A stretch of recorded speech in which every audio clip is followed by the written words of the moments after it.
We have 160 people. Thank you Oh! all. Happy anniversary. Yeah.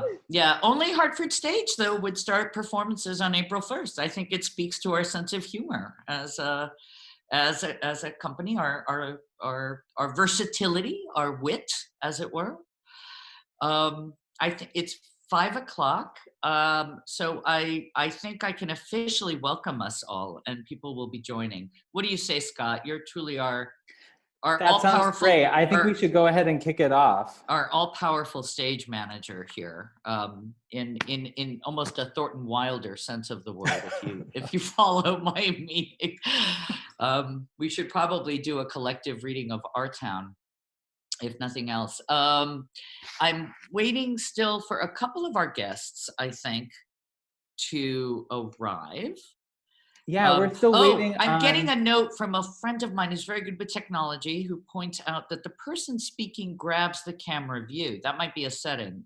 Thank you, David Farr, for that help. Scott, is that something you can adjust? Yes, I can maybe adjust that. It depends on what platform you're on, what the settings are. This is theater people trying to be high tech. Right? Well, I shouldn't say that. Certain theater people. I mean, imagine if Elizabeth LeCompte were running this. It'd be a whole different enterprise. Well, welcome. Thank you for our second in what seems to be perhaps a series of Seen and Heard Live. I think I know all of you, at least by names. I hope you know me. I'm honored to be the current artistic director of Hartford Stage. On this great anniversary celebration of the theater, I get to welcome back the people on whose shoulders I truly try to stand. I think I'm crawling up to their, like a bad acrobat trying to get to the top of this amazing pyramid. But I'll stop that awful metaphor now. We are living at a really difficult time. It's not news to any of you that all theaters, restaurants, bars, museums, dance companies, symphonies, all of us, we're hurting. This is a really hard time. So this is not meant to be a fundraiser. This is meant to be a way for all of us to connect and try to remind each other of the best that this theater has given all of us and will continue to give us in the future.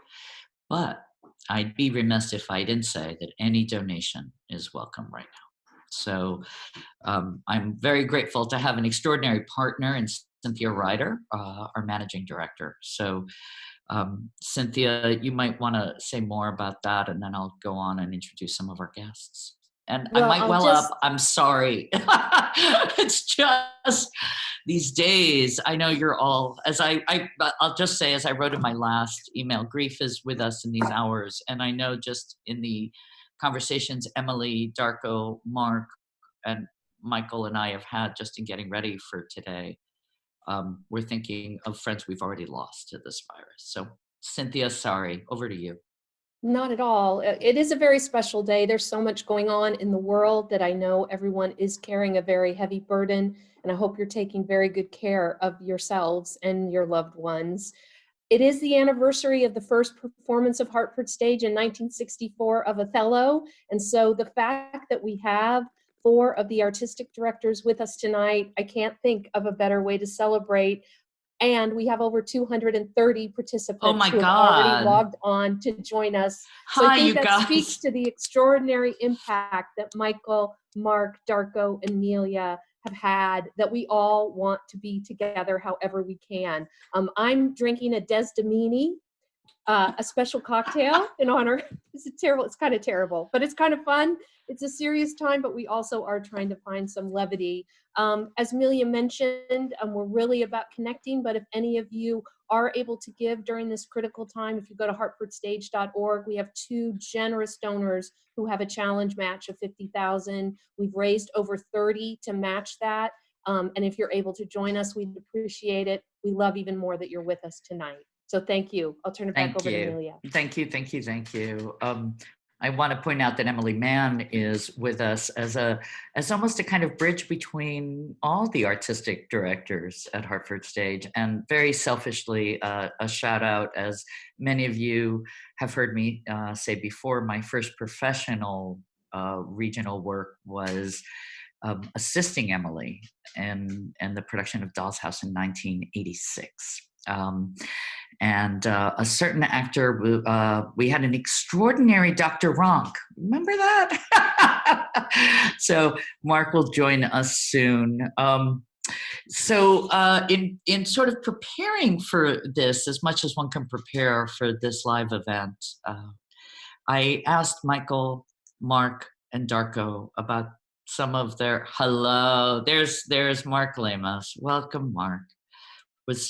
We're singing your praises. I was asking them about some of their favorite productions. There's not going to be enough time to hear all the stories. I think we'll just have to schedule more chats with everybody to truly get into all the anecdotes.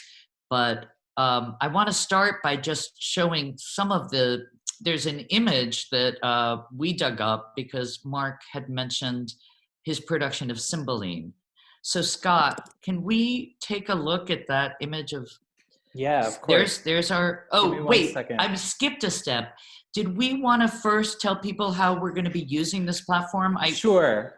So I'm bad on my cues, friends. I'm very bad on my cues. We are all quickly learning how to use this platform across the world, and especially at Hartford Stage too. So thank you for joining us tonight. There's a few different options that you have as an attendee. We're going to get to a cute question and answer portion of the event tonight with Darko, Mark, and Michael, and Melia. And when that happens, there you have a few options. Depending on what device you're using, you could see these in different spaces. Some of them are on the bottom, on the side, or at the top. But you've got a raise your hand option. So if you'd like to ask a question when the time comes, you can raise your hand. You can chat to the panelists. So if you have a question, you can chat with us in the chat box. And there's a question and answer Q&A portion as well. So if you click on that box, you'll be able to ask us a question, and we'll do our best to kind of answer a bunch of them, as many as possible. We're also live on Facebook right now, so we can say hi to our Facebook audience as well. And so we'll be monitoring some comments as they come in there. But we're looking forward to this beautiful conversation over the next hour or so. So thank you all. If you have questions, you can chat with me privately. I'm at the Hartford Stage account, just if you're having technical difficulties, okay? I think we have to read some of these chat comments out loud. So Jill Adams starts with a question to Darko before we get to the serious stuff. And Jill Adams asks Darko, where is your hair, Darko? So that, should we pause on that answer? Not. So, there wasn't much left, so it's not a great loss for anybody. Thanks for asking, Jill. Up and there's Michael. Hello, welcome, Michael Wilson. So now here we are. It's truly an honor to be on stage, if you will, with all of you. So thank you for indulging Hartford Stage at this difficult moment. I was just saying that we were going to start with an image from Cymbeline. So we're going to look at this picture. Give me 1 second. Scott is loading it. A great shout out to staff who have been working round the clock to figure out. There we go. There's a photo from Cymbeline. Felicity, you're not on, are you? I am. Can you hear me? We can hear you. Hi, everybody. Look at that beautiful set. Look and at that. Lighting and costuming. Oh my God. Who might that figure be against that course? And what, pray tell, might she be saying? Oh, this was an exciting moment in the show. It was one of the hopeful moments in the show where she finds out where her estranged husband is, and she's headed there with great excitement. Oh, I'm glad you're here. Can we get a taste? Oh, Yeah, Might I you think I have? can do that. It's only been 20 years. There you go. What's 20 years between friends? 20 years or so. You ready for this? We're ready. Oh, for a horse with wings! Hearest thou, Pisanio? He is at Milford Haven. Read, and tell me how far 'tis thither. If one of mean affairs may plod it in a week, why may not I glide thither in a day?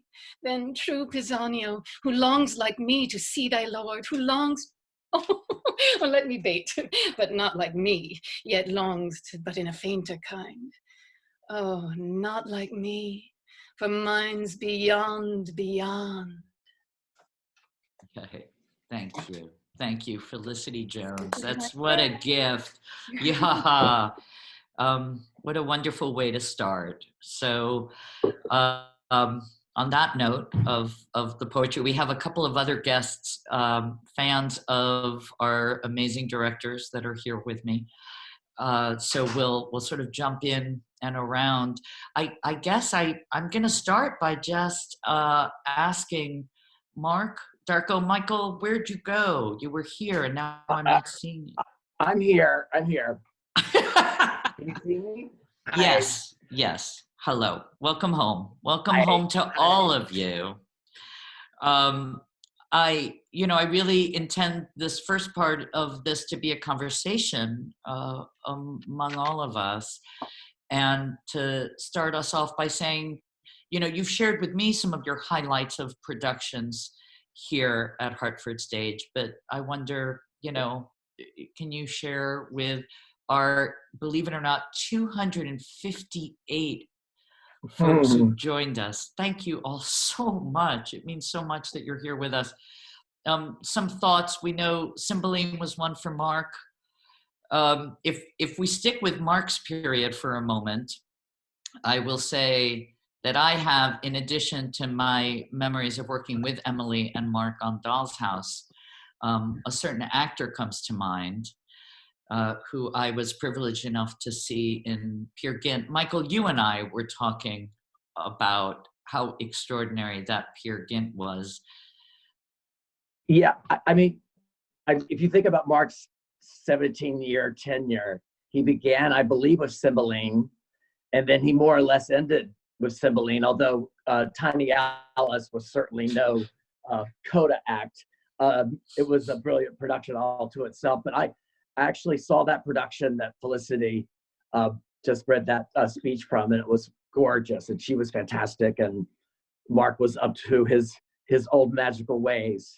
But the Peer Gynt, I think, is one of the landmark productions of the American theater. Agreed. And I saw it back in '87, 2 parts in one day on a Saturday, and Me too. it had a profound impact on my life. So I just, Richard, are you online? Did Richard Thomas is joining us? I think Wow. we should be able to hear him soon. Can you hear me? We can hear you. I didn't get an allow audio deal, so you may not be able to see me, which is probably just as well. Oh wait, he's coming back in as a panelist. He should be here in a minute. Okay, we are going to get to see and celebrate Richard Thomas as hello. Welcome home Mark, to you, Richard. Thank you. It's great to be there, Mark and Emily, Darko, and Michael. I did prepare some audition stuff for you if you want. If there's anything you'd like to hear me do, I have a few pieces that I could actually slip in at some point, maybe after the meeting. Anyway, that's around of a job. Oh my God. Richard, you have an open invitation to return to Hartford Stage anytime. Thank you. Oh, it's so great to see everybody. This is really a It treat. really is. Scott, can you show some of the can you show us the Peer Gynt photos now, and then You yeah. got it. Peer Gynt was 1989. Here we go. So we have that scene killed me. Yeah. When he took his mom to heaven, In the rocking, in the crib, and then we have one more from Peer Gynt. Mm-hmm. Here we go. And Richard, we have there we go. And we have a request from a board member who shall remain briefly nameless to hear a little Atticus Finch too while we're at it. That'll be down the road at some point, I Yeah, hope. that's right. We hope so too. You We know, hope so too. That tale has not yet been told. No, we're waiting for that as well. So other highlights or Is Mark? Yeah. Mark, I just wanted to ask you a question. Are you there still? Yeah. Can you hear me? I can. Hey, there you are. Yeah. Hey, it's good to see you. You too, baby.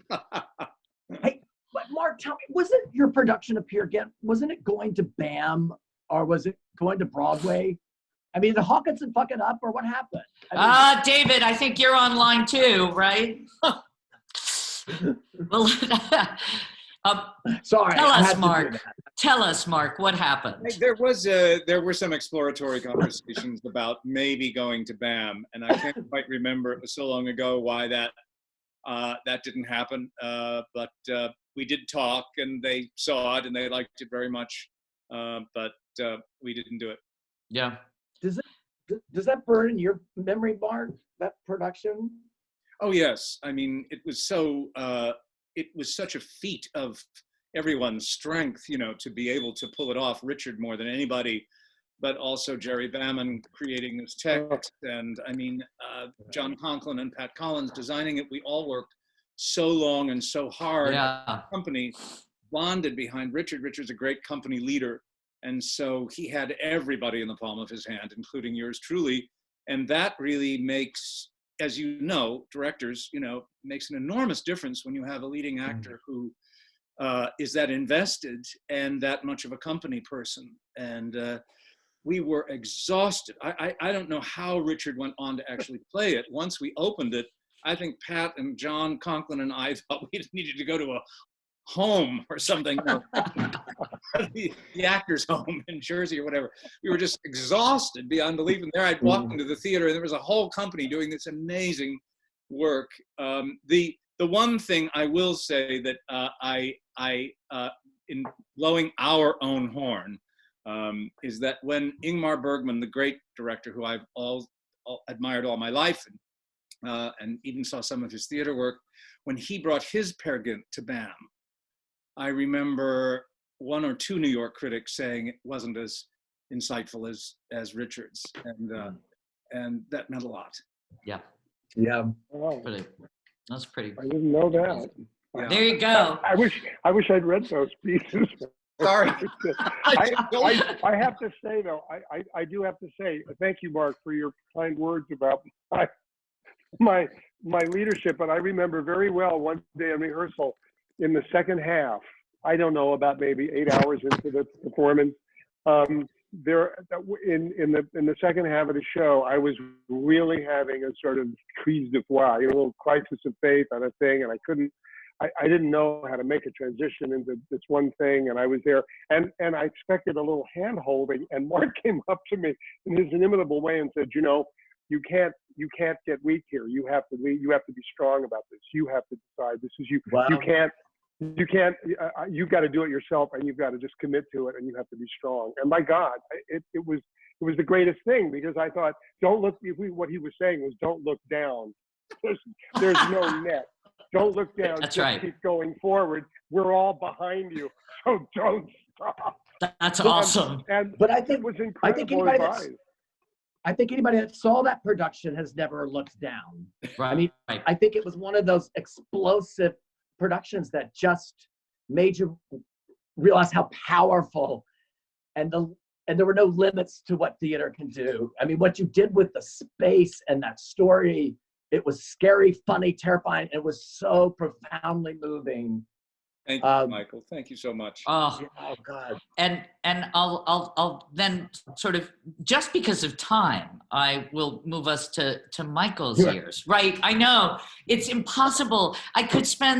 Personally, I could spend hours just listening to any one of you talk about one production. So Michael, tell us about a production that looms large for you. Well, I mean, I'll jump over Richard and Mark's Hamlet and Richard. I mean, I kept No, of making all these yours, compliments darling. Of to yours. Hartford. I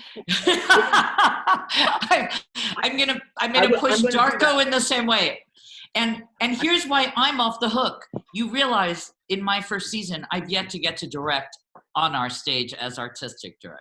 So That's so so I get exciting. to, well, or not. I get to push all three of you to talk about your highlights, and I don't have to be in the hot seat yet. So I'll be my moderator self. So Michael, people talk about your orphan cycle, of course. We sort of have, you have a legacy of Williams and of Horton Foote at our theater. Yeah, I try to do my very best to build upon what Jacques and Paul Widener and Mark had created with the board and the community and the staff and the amazing artists that called Hartford Stage home. I wanted to somehow, keep it all moving forward. And so we, kept trying to do all the new play development work. And we had a lot of wonderful playwrights that called Hartford Stage their home, like Chris Shin and David Grimm and Kiara Hudez. I mean, it, goes on there. But I guess the Tennessee Williams and the Horton Foote is what people will probably remember from my 13 years. And I would say Camino Real, which, opened my second season, which had the late Rip Torn and the late Jim Colby and the late Novella Nelson. Jesus. It was a really thrilling production. And I think that probably... Here we go. There's some images for everyone. There's an image of Camino Real. Wow. Betty Buckley as Camille, and Rip, of course, is Casanova.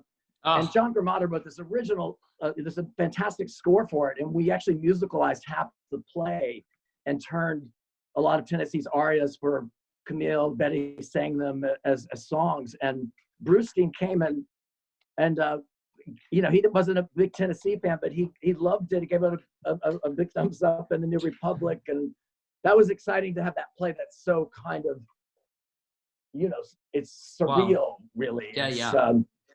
In any event, I thought now thinking about it now with Richard and Mark here, a lot of it owes some of the ambition to Peer Gynt. I thought if Mark and Richard could crack open the theater that way, we could have Jim Colby swinging on a rope over the audience. He did a lot of things that, you probably couldn't get away with now. But since you mentioned Orphan's Home Cycle, I was having a text conversation with Christy Ripple last week, and the inimitable Christy Ripple. And the first hour of the third part of Orphan's Home Cycle is actually the play. I just love that sentence. Repeat that sentence. The first. Well, the first hour of the third part of Orphan's Home Cycle is the play 1918, which is Horton's play about the Spanish flu epidemic. I know. So I've been thinking about that play a lot because, in the play and in the movie, Matthew Broderick made the film, and Hallie Foote was in that, along with John Michael Higgins and Rochelle, wonderful actors, and it's quite a good film. But if you remember in Orphan's Home Cycle, Horace and Elizabeth have lost their baby, to the flu. And then Horace gets the flu, and all these other people in town are getting the flu. And people are sick, and it's, so, and Horton would talk to me about the Spanish flu epidemic so much, and I couldn't believe the impact and how many people were, falling ill. And so it's very surreal to be living through this time right now. I agree. It's almost, and as we think about what readings will do with all of us on this platform, I really value having the copy of 1918 and thinking about the flu. We got a great question from one of our attendees, which will help sort of segue us also to Darko. So hello, Darko. You don't get away. You don't get away without answering this. I know. But sort of the bridge of Etherdome, interestingly enough, and sort of new play work, and Michael directing, and Darko being at Hartford, and local stories being put on our stage. And I guess that sort of, Darko, I wonder when you came in, I'd love to hear both about your favorite moments at the theater, and also maybe as we move from there to talk about how Hartford Stage and Hartford, what's that relationship between our city and our theater? And Darko, how did your productions, how did your legacy shift the theater and grow it? I mean, you all gave so much to this theater. We're just so grateful to all of you. That's a huge question. You asked me to think about a couple of productions, Yes. and the reason I'm going to mention Gentleman's Guide to Love and Murder is that the authors worked on it for 10 years before the premiere. I worked on it for 5 before coming to Hartford Stage, and it kept getting canceled. There were lawsuits. A production at La Jolla got canceled. There were leading producers who came and went. And the reason I mention it is because in my heart, I was like, it'll happen. It'll happen. Stuck with it. And I was like, a time will come. It'll happen. It happened at Hartford Stage. And it went on. And now that productions are getting canceled everywhere. Everything is canceled. Yeah. Right. Yeah. But, I keep thinking, because I read this, and it took me through Gentleman's Guide, Muriel Spark, she wrote that in the life of an artist, all time is redeemed, that no time is ever wasted. So it may seem, it'll come back. It might be a different form. It may not be exactly the same show, but it all comes back. And I truly, truly believe that. Yes, I have it on my shelf, Mark. It's right here on the side. It's right up there. It's right up there. Yes, the Muriel. That's wonderful. Is one of my favorite novelists. Yeah, mine too. That in life of an artist, all time is redeemed. And so I just mentioned Gentleman's Guide because that was one thing. I knew it was going to take a long, I never lost faith, and I love the authors and the work so much. And the other thing is, it opened some new possibilities for Hartford Stage. It did. And for me, it was the last time my mom left home was to see the New York premiere. And I got to thank her when I got some awards, and it meant a lot because behind the false idol, there's a really real human being. There's a moment where you can thank somebody. So for me, that was probably getting a chance to thank my mom was the greatest moment. Oh, you're gonna make me cry some more here. That. It also opened the way for Anastasia. And we have another, I just, Mary Beth, are you on? We can have Mary Beth Peel join us as it just becomes more and more of a family reunion here. Yeah, we're bringing her on now. This is Yay. Scott. So Mary Beth Peel, who made her Broadway debut in 1985 opposite Yul Brynner in The King and I. Yes. Yeah, there you are. So, and then graced Hartford Stage on Broadway, and Anastasia received another Tony nomination for that. So Mary Beth Peel, welcome home to Hartford Stage. We really are. It's wonderful to have you. It's so much fun to be in this room. It's a good room, isn't it? It's really good. Yeah. So what is for you, what is a favorite memory for you, Mary Beth, of Hartford Stage specifically? Either that show or just the experience of playing in Hartford? Well, the very first memory was quite dramatic considering we were about to do a Russian play, is that we were all on the train from New York City first week in April. I don't think it was April 1st, but it was close to April 1st in the middle of a blizzard. And so we were entering Russia feeling like it was. We literally, all of us had our spring clothing in our suitcases, and we should have brought babushkas and fur hats, boots and things. So we were immediately launched into the feeling of being in Russia the minute we set foot in Hartford. And the whole experience, as I'm sure everyone has the same feeling of being welcomed by not only the theater, but the community, because you walk back and forth from the apartments to the theater, you eat in the community, wonderful restaurants, and past people, and you get to feel like they are your neighbors, because they are. Right. There's 3 months. such a feeling that It's- struck me when I yeah. first moved there. It's wonderful, and you're not in a car. So as New Yorkers, we felt very comfortable. We're walking everywhere, just like we do at home. So that was very comfortable right from the beginning.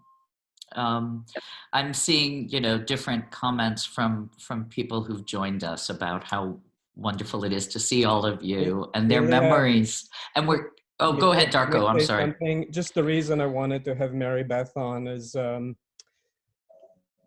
when I found out about Terrence McNally passing, Mary Beth was the first person I called, because that's my closest friendship. In addition to Terrence, it's Mary Beth from Anastasia and Lynn Ahrens, my closest friends. And I miss him so much. And I've been crying all week. And I see Richard, who did Stendhal Syndrome with him. I think I got the title right. Yes. And with Terrence, he loved Hartford Stage so much. He was so amazed when he arrived, and he kept saying everything ran like clockwork. He loved the staff. He loved every moment. And I just wanted to say how much we all loved him and how much he meant to all of us. And he loved Vaughn's.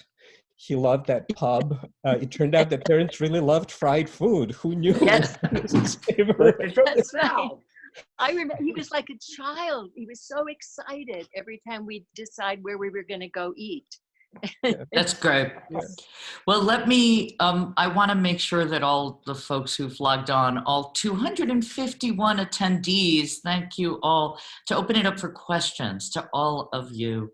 I just, as Scott sort of filters through the questions as they come up, I can't thank you all enough for joining us right now. And I know we're thinking of the colleagues we've already lost, so that their presence is with us. And I know that we have a couple of friends who are quite ill right now. So I want to do a shout out to Janet Zarish, just from all of us, right? Yes. Janet, who lost her wonderful husband, Mark, just this week, and who is home quarantined with the virus. And I just, we all send you our love, Janet. You're much on our minds. She was, there's a picture of her. Scott, can you bring that up, and then we'll turn to questions. There's a photo of Marvin's room that Janet was in, and there she is. Such a terrific production. So as we bring all the writers and voices and actors to the fore. So let me open it up to questions now. Scott, over to you. Who has a question for this extraordinary group? Yeah, I'm getting we're getting so many comments about memories that people have of Hartford Stage. They're particularly remembering Richard III a lot on Facebook. Yeah. Richard.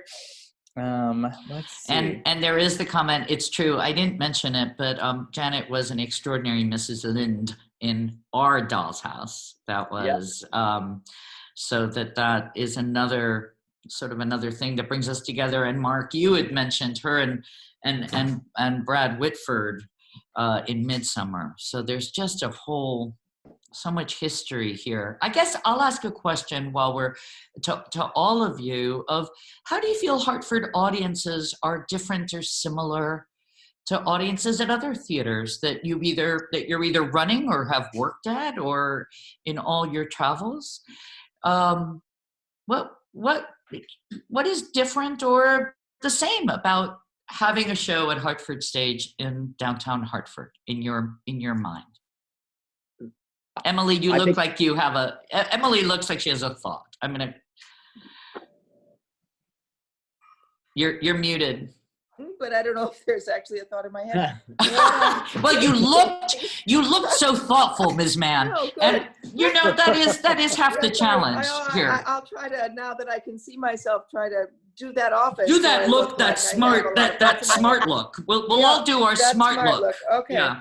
I was actually thinking about that in terms of having done a few plays Right. both at Hartford and at McCarter. that are Right. the same. The Cymbeline, Murder on the Orient, The Orient Express. Express, I mean, yeah. we sort of arc from Mark over to I Darko. know, you're like our connective tissue here. You have to come back now, you know, Okay. God willing. Because I'm stopping running a theater. I in 3 know. months. Well, I wrote Yes, you yes, as soon as I yes. heard you were stopping. I wrote and said, "Now you have You to. did a date. You Yes. have to come back to Hartford." Well- So, what's your thought about the communities? I that think the theaters actually play they're in? very similar audiences. I don't know, Mark and Darko, maybe you can talk about that. But when I'm thinking about the Dolls Houses I've done, starting with, with Mark playing Dr. Runk, which I do It's wish you had amazing. reprised, but never mind. That's for a drink sometime later. I think about how both the Princeton audience and the Hartford audience loved that play, loved my production of that. And I'm thinking also about Murder on the Orient Express. I think it was actually one of the biggest hits McCarter's ever had at the box office, but also people were rather in the mood for it and loved it. And I think, Darko, you can tell me, I think the Hartford audience went for it, but I can't remember. But what I do think of is, as I look at Michael and Mark and Richard and Mary Beth, one of the things that I love about the Hartford audience is they love what I call real theater. That is, they will go deep into a classic work or a contemporary classic work like the work of Horton's and Tennessee's that Michael did, and my theater's the same. That the hunger for that and the appreciation for that is something that I think we share as sort of sister theaters. And Mark and I go all the way back to the Guthrie, so it's that DNA really. Yeah. When you were 8. Emily was my Yes. student. I was in the company at the Guthrie. Do you remember, Emily? I think we first met in a sort of teacher-student relationship because I came into the University of Minnesota for a few classes, and you were this extraordinary student with so much talent and beauty and smarts. And I remember really fondly getting to know you there. And then I remember too. Yeah, and then you took the reins of the first sort of second space at the Guthrie, and That's right. really made something extraordinary of it. When a lot of theaters were not doing that, and the Guthrie had seen at that time such a kind of staid, more classical theater, and suddenly Emily was doing not only her own wonderful plays, but really, really out there things that the community needed to have available to them. So, but I agree about Hartford. It's a hungry audience. That's how I remember it. I remember it from the first time I stepped into it. The first play I did there, which wasn't very good, but even the search committee all those years ago were hungry for a kind of theater that was engaging, that was smart, that was literary, that was big. In those days, everybody had money. And that remained through my tenure. And frankly, when I left, I felt that beginning to wane. So poor Michael had to come in and pick it up again. And I remember your wonderful Streetcar, Michael, your opening production there, which was just sort of reinvented that play for me. I felt I was just seeing a whole new way of thinking about Tennessee Williams, Annalee Jeffries, and everybody. They were marvelous in it, but your vision of it was so visceral and muscular. Just love that. I'm gonna selfishly ask a question, and then I think I'm seeing that there are some questions coming through. Yeah, But I want to ask all of you, just looking forward, looking ahead to Hartford Stage, what advice do you have for me, selfishly, here? Okay, here's a difficult moment for our theater. We're really, as I said, so many institutions are struggling right now. Mark, you're Emily has stepped away from this. Not yet. Not No, I'm yet. still Not in it. yet. So Emily, Mark, and I are in the situation of struggling mightily to keep our theaters going. But I just selfishly for a moment, and then we'll turn to Scott's questions from attendees. What do you all want to see in Hartford Stage's future? And I welcome everyone who's online with us to weigh in on that too. When we get through all this, which Well, we have to get through all this, what should we be doing? Amelia, it's Michael, can I share something? I think you could not be in a better place right now than where you are. And I think you are fortunate to have Hartford and that community to be behind you as you lead Agreed. the resurrection of the company. And they're lucky to have you. But you've got the team right there. And they're, as Mark was talking about them and Emily, that audience and that community is so passionate about theater. Theater is such a meaningful, rich part of their lives. It really it has such meaning to them, and it deepens. I don't know. I just feel like that is going to be the fixer. You know, you're going to have to be the lead fixer, but you got a lot of fixers around you. I got agree. A lot of fixers scattered around the country. I mean, look at all of you online. 250 folks online with us right now, which is a credit to all of you, but also just a credit to how much Hartford Stage matters to Hartford, Connecticut. Right? We're important I just think there. possibilities are still endless there as to what can be explored and achieved. And I'm so excited for your tenure. You know, I would quote Stephen Sondheim and just say to you, Amelia, show us something new. You know, because what's wonderful about this gathering of artistic directors and Emily is that each regime there, from, you know, Paul Weidner's, who was my predecessor, to mine, to Michael's, to Darko's, has been significantly different. Right. And No, it's wonderful. I found that tremendously exciting. I always was so proud that you know, the board of directors, the trustees, chose artists who were going to take the theater into a new direction where it hadn't been. Agreed. And that has been continually really heartening for me to be followed by these great artists. It's just and now you know, and thank you. Yeah, I no, really, it's really it's excited about you. Thank you, Mark. It's really a credit to this board. A shout out to the Hartford Stage board that they had such good taste in all of us, clearly. Scott, give us a question. Let me hand it over. Yeah, we got a question from Michelle, who is wondering about kind of some of the actors that have been through the theater, and if any of you have cast someone that you just knew early on in their career that was going to be wonderful and have a long, beautiful career and be a star. Does anyone come to mind? There's that Richard Thomas guy I'm trying to remember, but you know. Well, David Strathairn. David Strathairn, yeah. He was in Doll's Pamela House. Payton Wright comes to Pamela mind. Payton Wright, wow. You know, I saw in so many of Mark's productions, she continued all right up to, you know, we lost her. Yeah. Nave Catter, a big shout out to Nave I know. for all the work that he did. Oh, Well, boy. and Bryce Pinkham in Gentleman's Guide, you know, Jesus. absolutely breathtaking. Yes. Yeah. Wow. Maggie Lacey, Bill Heck, Elisa Bresnahan. Yeah. There's a sound in someone's background. That was exciting. Oh, Mary McDonald. Ah, so the cast of Doll's House alone sort of jumps out at us. They were okay. Yeah. They weren't too bad. Here's another question. I've got another one from Ed Bachman. He'd love to hear Mark speak a little bit about his production of The Greeks. For him, it was an absolute marvel of theater. Yay. It was another one of those marathons. Mary Robinson and I did the plays together. There were 9 plays, Aeschylus, Sophocles, Euripides, and Kenneth Cavender did this adaptation for the RSC.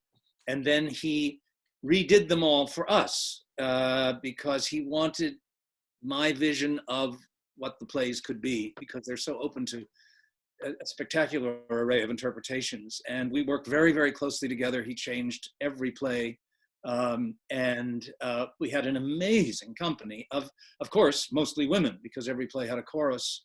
And oh my God, I felt like I was so young and so untried and so thrilled to have the opportunity to do these great plays that just were life-changing, to be in a rehearsal room with the Oresteia. Jesus, Yeah. It's like your whole inner life is affected as you're directing it. It is for all of us, I know, no matter what we're doing, but these primal things that happened to me while I was directing it. My mother had died shortly before we went into rehearsal. And I remember having these tremendously disturbing feelings when Orestes kills Clytemnestra, his mother. I couldn't watch it. And fortunately, it wasn't, I didn't direct that one. So I didn't have to be in the theater when that moment came, because there was something about it that was so primal that no one can feel unless they're in the presence of catharsis. And you know, it was almost like a therapy session for me doing those plays. I was, and for all of us, frankly, involved in it, the company coming together, these amazing women. It was so marvelous. My first time realizing, I don't know if you guys have done this, or Amelia too, that when you have a cast of the same gender, there's something really great that happens. I can't figure it out. When it's all women or all men, there's some barrier that's down. And it's really interesting to me how... Give me an all-woman cast anytime compared to all male. And I'll say, give me an all-male cast anytime. I've done both, and I'm like, no. Richard and I did an all-male cast together, and we had a great time, didn't we, Richard? Yep. On Arthur's absolutely. play. Wonderful. What a great experience that was, and what a wonderful company that was. Yeah. It was That such was a a very beautiful powerful production of that play. Yeah, wonderful. Yeah, 12 Angry Men is, I did 2 years out on the road with 12 Angry Men, and that's an amazing experience to have with a bunch of guys. I think what you say, Mark, is true. If you have one gender all in the room working, there's a particular kind of chemistry and a particular kind of permission that takes place. And I don't know, having never been in an all-female cast, I can't. There's always the future, Richard. There's always the future. We're not shutting any doors. As my 23-year-old son says, gender is dead. So there's always chance. That's right.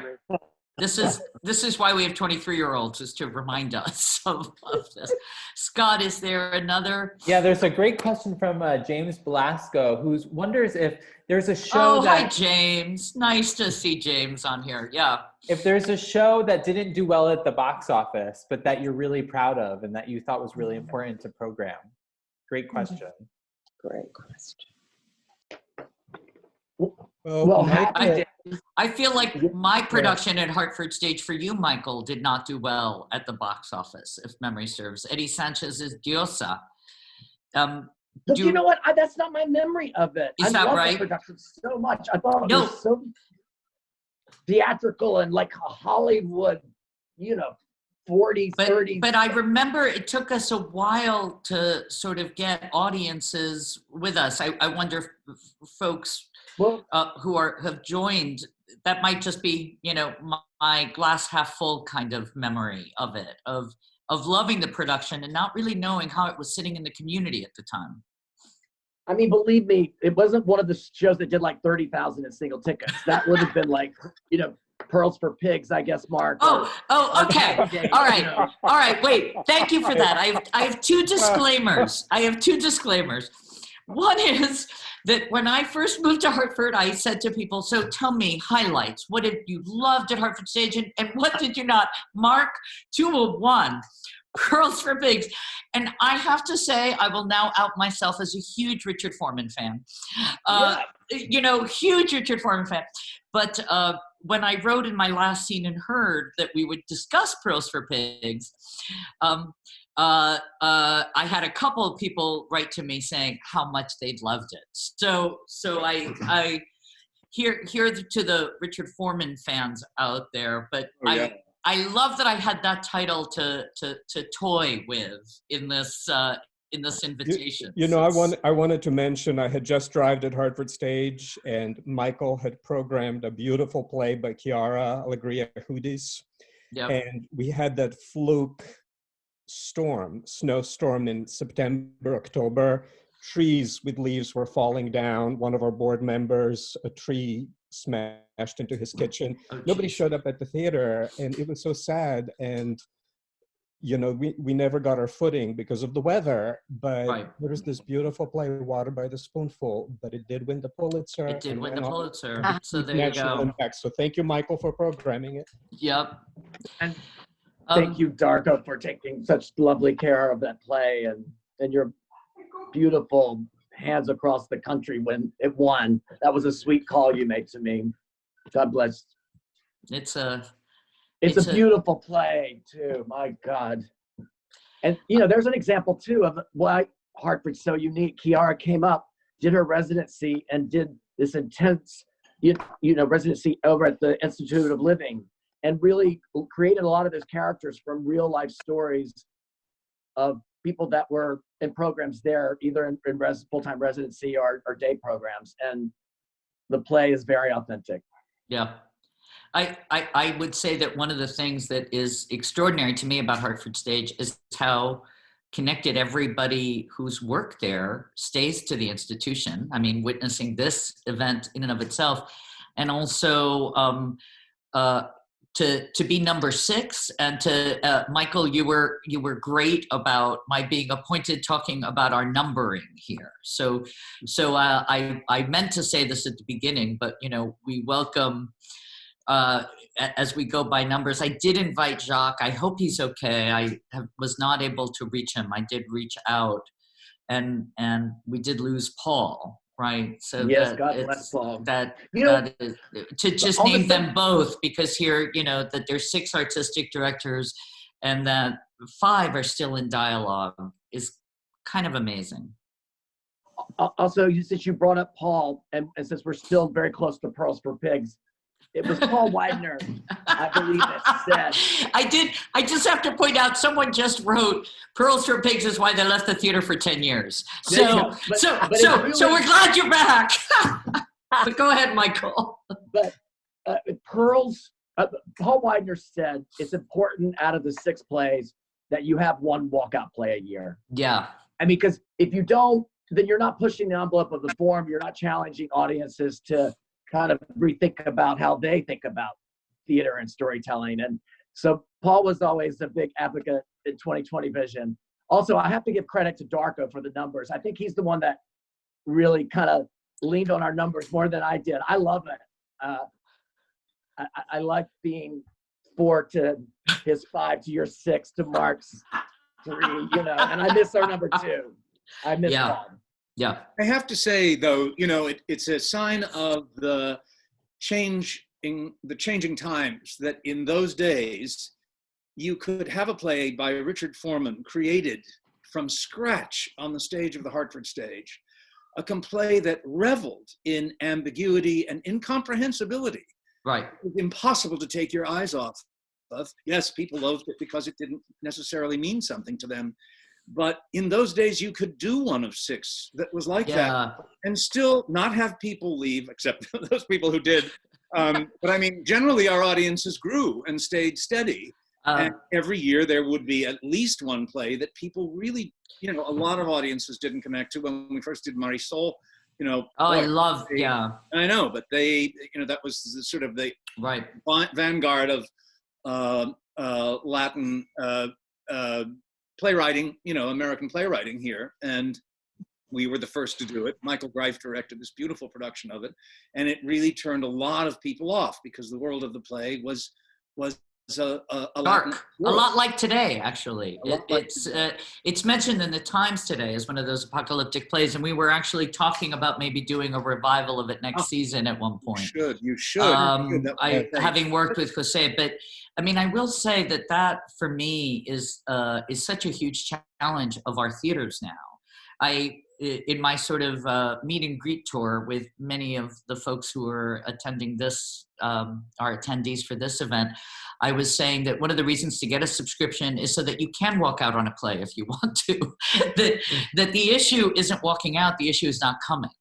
And that we need the tyranny of the title for all of us right now in the theater is tough. That we want you to come see work that you may not know. That Amelia, I think you'll keep that thread going. I mean, and I really want to acknowledge Emily and Darko and Mark for their stewardship of that work during their 10 years.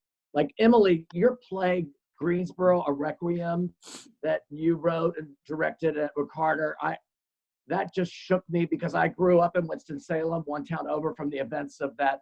That you based your play on, and you did that big staging of it, and that was a radical play, I think, for that time when you did it, and you did it so close to the events of when they'd happened in history. This is a shootout between the Communist Workers' Party and the KKK in the mid 1980s, not in the 30s, not in the 50s, not in Jim Crow South, in the 80s.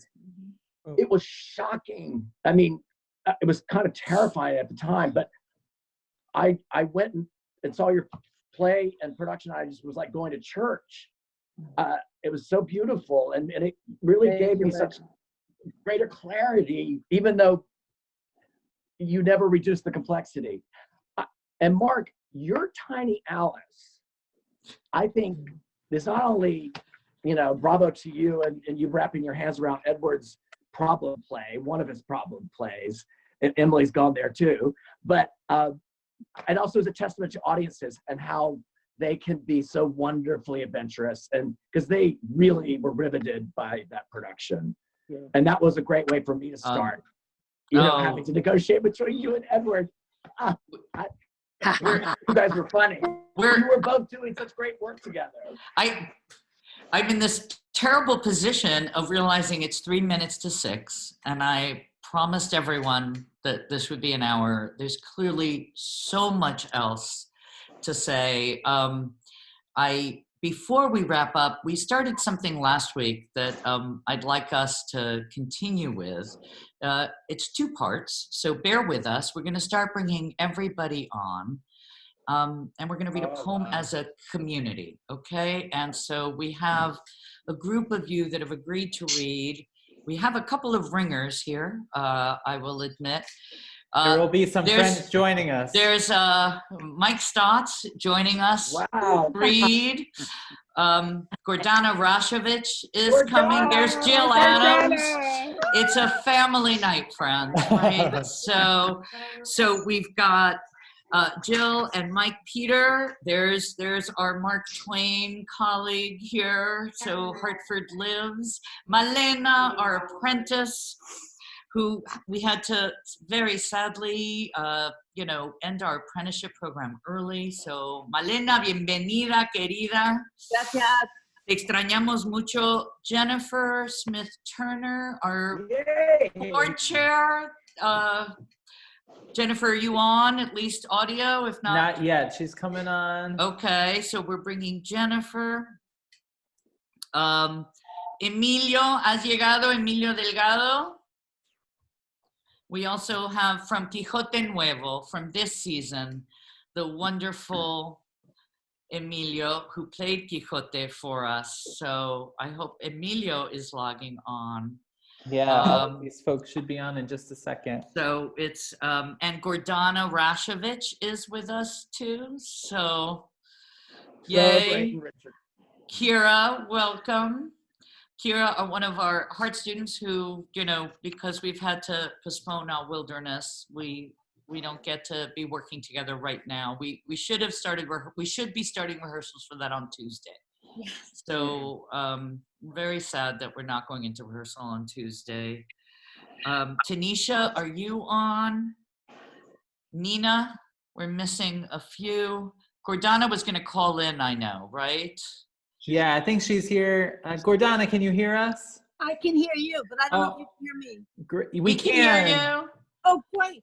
marvelous. Emilio, are you there? Yes, I am. And Emilio, yay, Emilio. We've missed you, Emilio. Gracias, igualmente. Te extrañamos muchísimo, compadre. Gracias.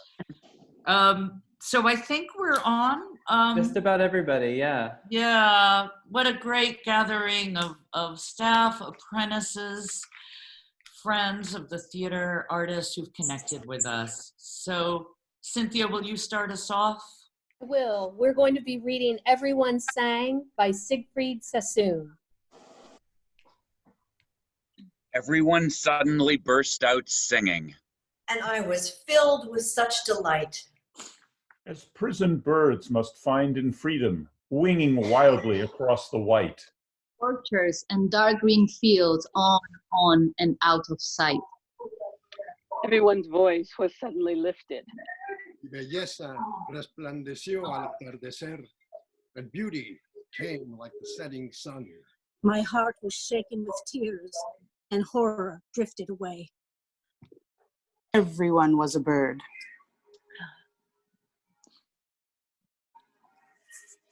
And the song was wordless.